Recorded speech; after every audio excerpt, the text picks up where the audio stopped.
I'm guessing the extractor will work. We'll just haul it to the the field to get the work done. With Farm Sim 19 using Realismus' Seasons mod, I never tried using an extractor because the issue is they wanted wrapped bales, but because there wasn't time to ferment them and there was no special mechanism for contracts, they remained grass. So you got credit for delivering wrapped grass, and that counted as good enough for the contract. But with an extractor, you have to unwrap them to move them, and so you could only deliver unwrapped grass, and I'm guessing that would not have been acceptable for completing the contract. Okay, here we are. Select the front tank and unload.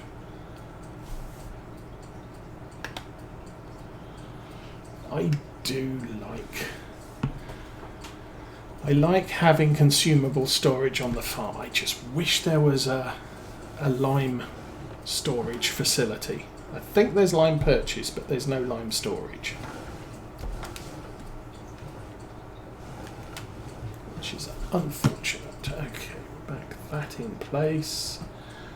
We can lower that, drop that off, and spin around. Drop the front one off.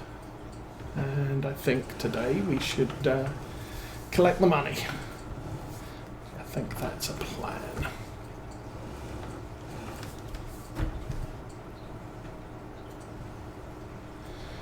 And tomorrow I think we're going to be good for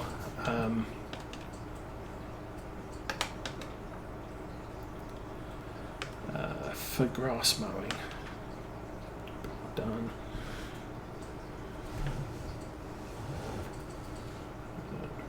Park this over here. Super awesome. Engine off. So yes, nice new 7250 TTV Warrior with Freightliner arms. So yeah, these bales I can't do anything with unless I get an extractor. So it's why I'm kind of veering towards that. As I said, this one 125 centimeter bales, 125 centimeters for wrapping. Personally, balers.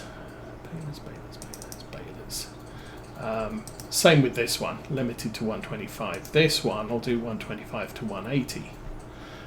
If we go up to the Pottinger Impress, you can do 125 to 180 bales, but you can only wrap them up to 150, and that's the problem. And then you're up to square bales. Also, back up. With this, you're looking 150 horsepower, 145 horsepower. You drop down to here, 100. Thank you. This one's also 100, so I only need 100 horsepower. Our tractor's totally gonna run with these. You go up here. This is another variable size, lower horsepower, and this one even lower horsepower, variable size. And then you've got the two fast bales, which are again limited to 125 centimeter bales. Now the bigger the bale, the fewer you can carry on your bale trailer. If you're using what are we using, this thing round here, they take up more room on the bale trailer. If you're using the bale loaders, this thing,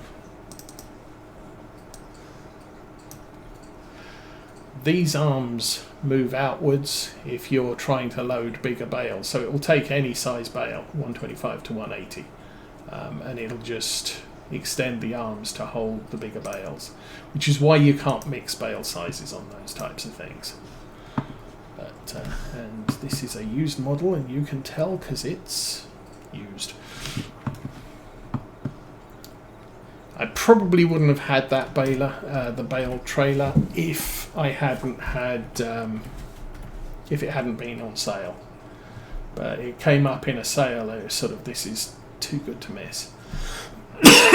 So we will get rid of those. How are we doing? We're up to 108. So if I wanted those that baler. That's 57, and then wrappers. See, that's 22. This is 30, so it's 8,000 more for this one. But if you consider, go back to the balers. This one's 57.5. This one's 99. So you're 30,000, 32,000 more for this one over the Kuhn. So, yeah, plus you need the horsepower to run it. 150 versus 100, and we had a 150 horsepower tractor. And then the square balers are just 250, 230, 230, just huge. 195, oh. Chrome 245. So yeah, the square balers are just, you need a load of horsepower to run those, and so I tend not to. Didn't notice square balers are all variable sizes. That one, yes, that's a round bale wrapper. So with square bales you can run different sizes. With round bales you're kind of stuck. Anyway, let's go home and let's kill a deer.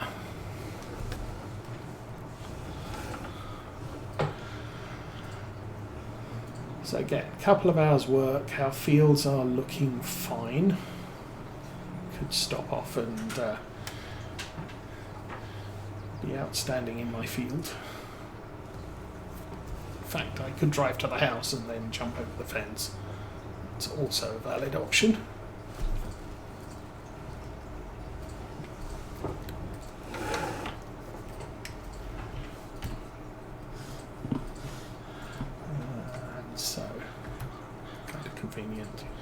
So we are on halfway grown. We can still drive with everything on this field. So I don't need to have narrow tyres. And expected yield at this point versus yield potential is pretty much capped. So we are expecting what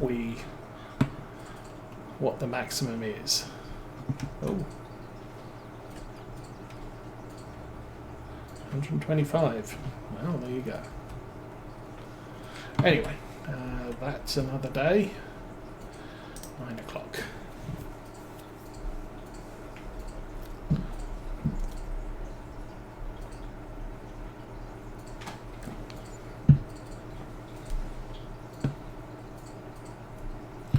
But 80,000. We have 80,000. I could buy the bale equipment. But one of the things I was waiting for is animal transporter, which will take 6 cows, a big plough, don't need one of those. Didn't see what that is. That's 20,000, regular cultivator, got the horsepower. Ooh, potato harvester for way too much. And still the class baler. Don't have a cultivator, that could be fun. Do contracts with that. This is a weeding contract. Well, that's interesting. Doesn't pay much, and the deduction for borrowing their equipment makes it questionable at best. It's worth doing if you're doing the now we are in a new month, grass is ready to harvest. Okay, and that's really what I was waiting for.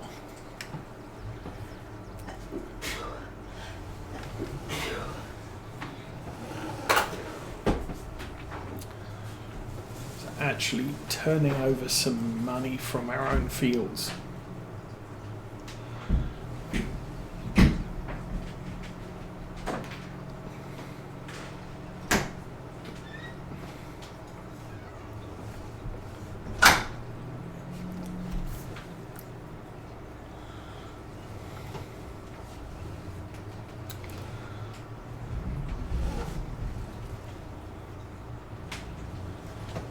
Now, I actually came, talking about extractors, I actually came across a YouTube video of someone who actually uses one.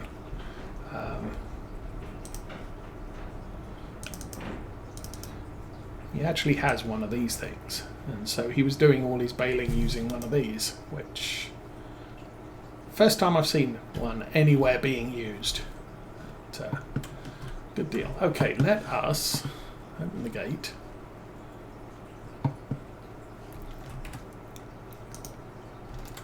Sesame. So we are expecting not a great yield, and I think in part a lot of that is the pH just sucks here because I forgot to lime it, and that's all on me. So as soon as we've done this, I will probably check on the price of the Kubota spreader and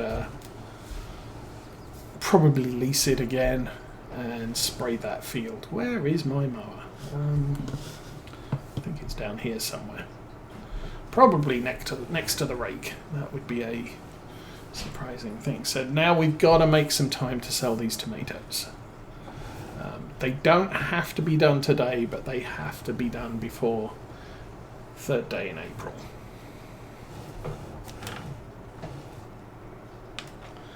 And that's just part of the rules we're playing with. We have to sell anything that's not in the silo at least once a month. So if we if we dump stuff on the ground, then technically those bales should have gone. But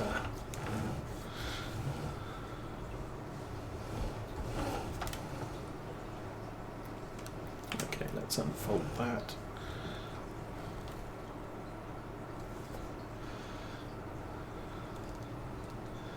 Okay, lower that. And go batwing. Hello? Well, that didn't work. That's having a lot of issues with tired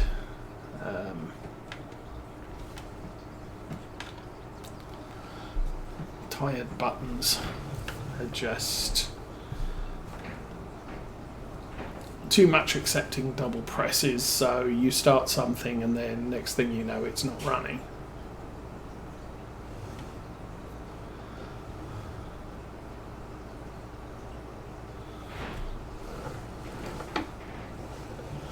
So we're not going to save any money on baling or wrapping equipment, but yeah, we're at 107,000, so that's fine. I forgot to check to see if there's any contracts up. We should now start seeing baling contracts coming up on the list, because our field's ready. That means everybody else's field is ready.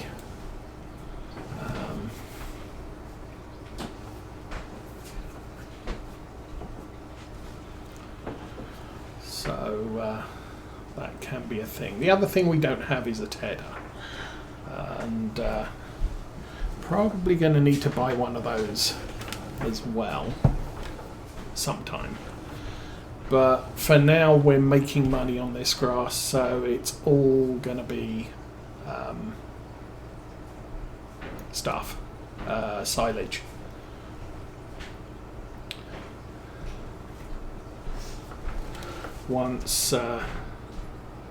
Once we start working with cows, obviously we'll be more looking at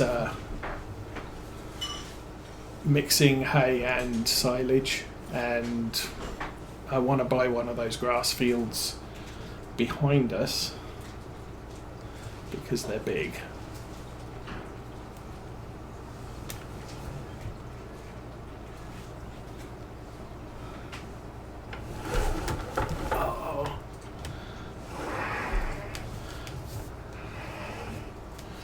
Should probably think about doing this as alternating rows up and down the field. This tractor is really, it's too big for this piece of equipment when it comes to pulling a 180. And then of course, yeah, I need GPS because that row is too wide.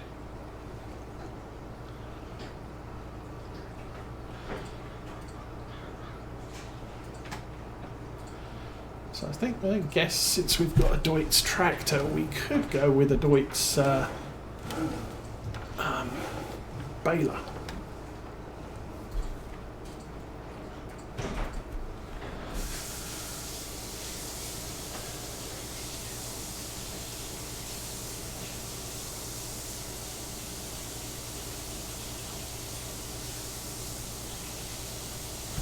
Yeah, yield on this.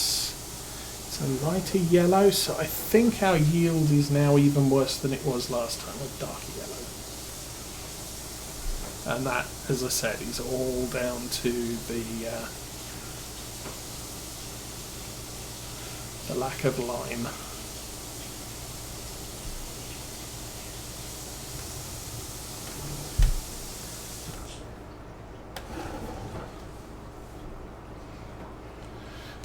That row's a little bit too narrow.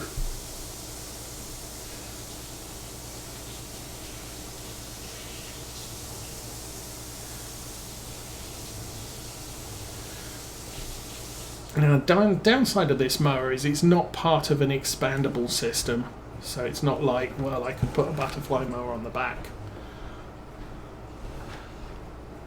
But it's a good starting mower, and it doubles up as a mulcher. You take it into a workshop, you can adjust it to mulch, and so that will boost your productivity on your arable fields. So we will probably keep this even as we expand our mowing system. Again, you know, there's an option of buying a big M, but that's kind of 300,000 unless it comes up in a sale, because that's fun to use and just rips through grass fields like nobody's business. Okay, I think I'm going to take a right turn and do the gap between the two rows already done, and then we can finish up the top of the field. It's just an easier turn to make that direction.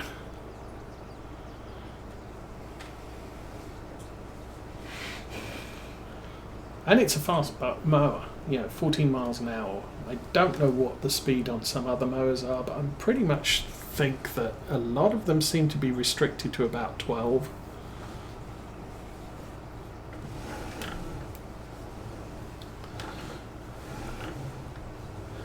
And I did mulch our barley field using this piece of equipment. And yeah, you leave it in mowing setup and just mulch during harvest. And missed a bit.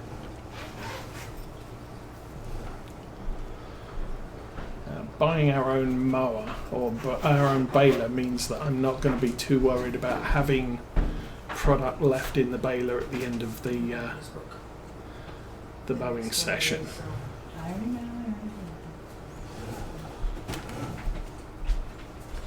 Which is obviously a concern when you rent the equipment. sort of how much have I got left over. Oh, I'm just going to lose all of that.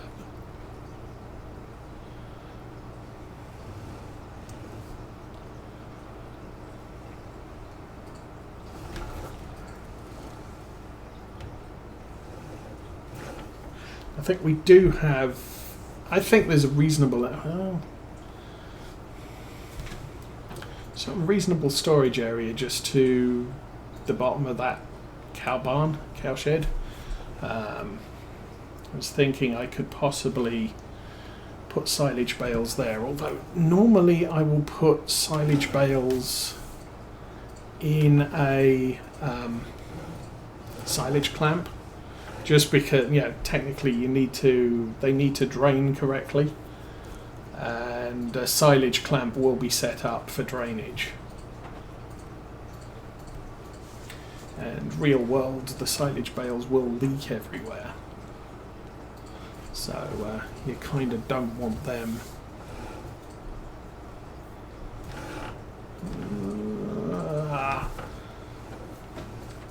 That was actually a good width up until that point, I guess.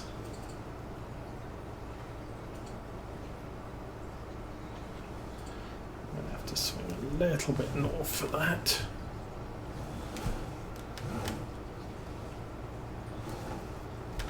When I haven't done too badly estimating the width, I guess. I overcompensated because I thought, oh, I've left that too wide. But maybe next year, if we've got the money for it,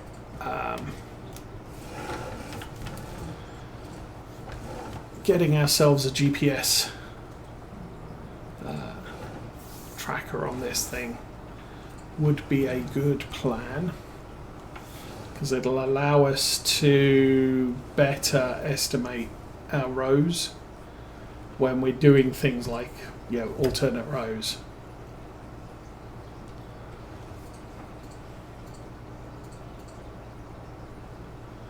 And I probably should have done 2 headlands here as well, so that there was enough room to turn around and come back. But that's the mowing done.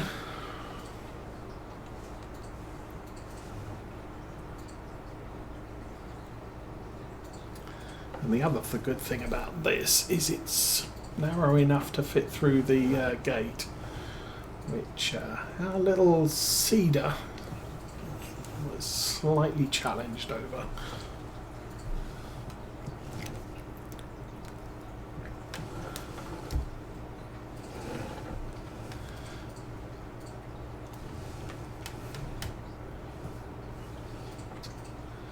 Actually, this piece of kit being used is quite funny. I think I made 4 or 5 starts, or at least 3 starts on Calmsden Farm. The first one I got this in used equipment. The second one I got the Series 8 in used equipment, and the third time I got the Series 9 in used equipment. Obviously, this one is probably the most versatile for a starter farm, because it has the loader arms, it has the ability to run narrow tyres, which the bigger ones don't have. But I think we kind of figured that so long as we get the field work done, fertilisation work done early, not having access to wide tyres isn't an absolute disaster. Okay, this we need to get through the gate before we can use. And I did kind of miss the bottom part of this. I could have cut some extra grass on this, but we didn't, so that's a thing. And I do believe this is pretty much a 0 horsepower piece of equipment. There's no hydraulics, there's no PTO or anything like that. This is purely run on the wheels going round on the rake.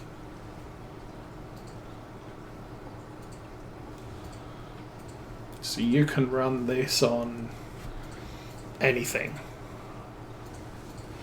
Probably run it on the Land Rover, looking at the hitch.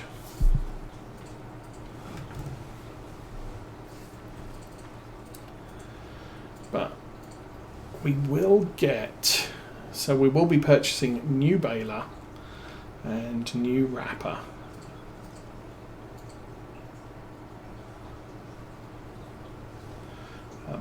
We'll fetch the baler in the tractor, and then what I will check on is I might send the Land Rover down to the store and see if it can attach the extractor so that we can bring that back while we're doing the baling.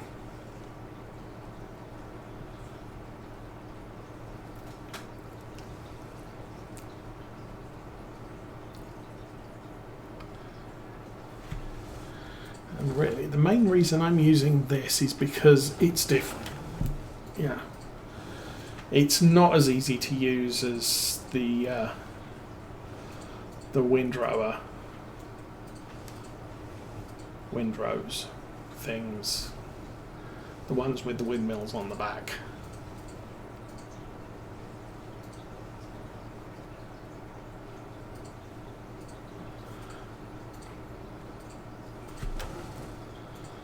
But it's the sort of thing nobody bothers using.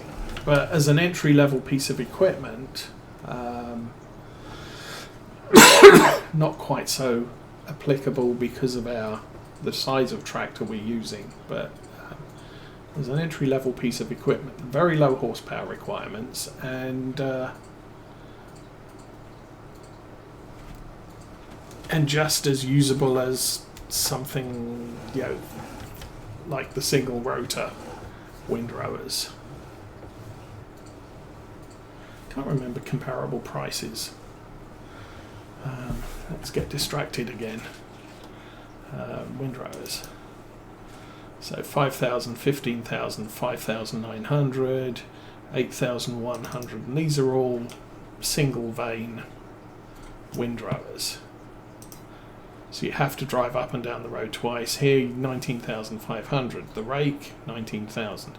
So it's about the same price as this one. 8.4 meters, I think 8.5. So yeah, very similar.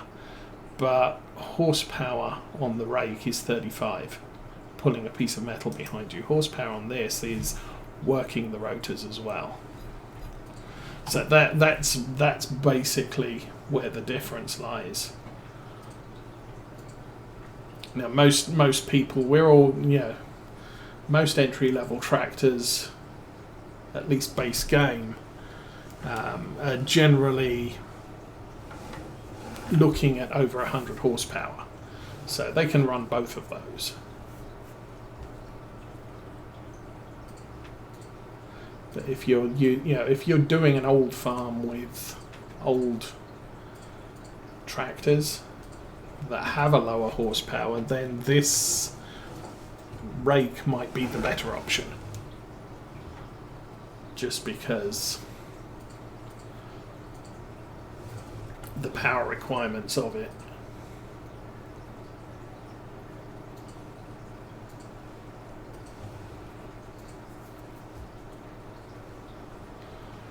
Okay, now we have to concentrate on pressing the right button at the right time.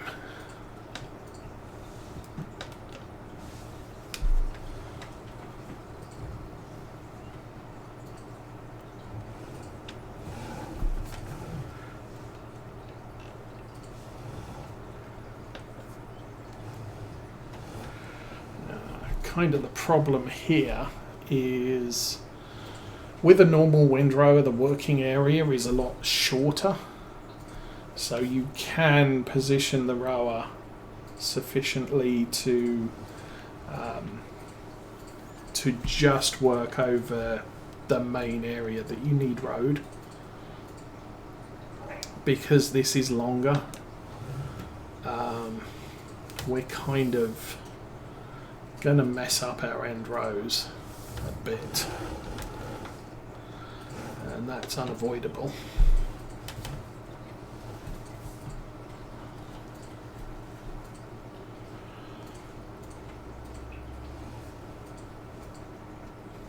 I think I can just about manage it at the end of a row. I can't at the beginning of the row, so you can see on the left side I've messed up that row, or the headland row versus the main fields row.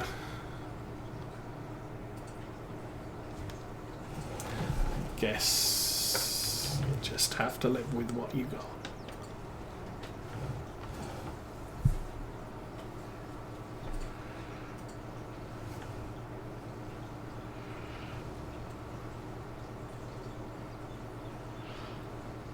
And we're a few months off the next DLC, so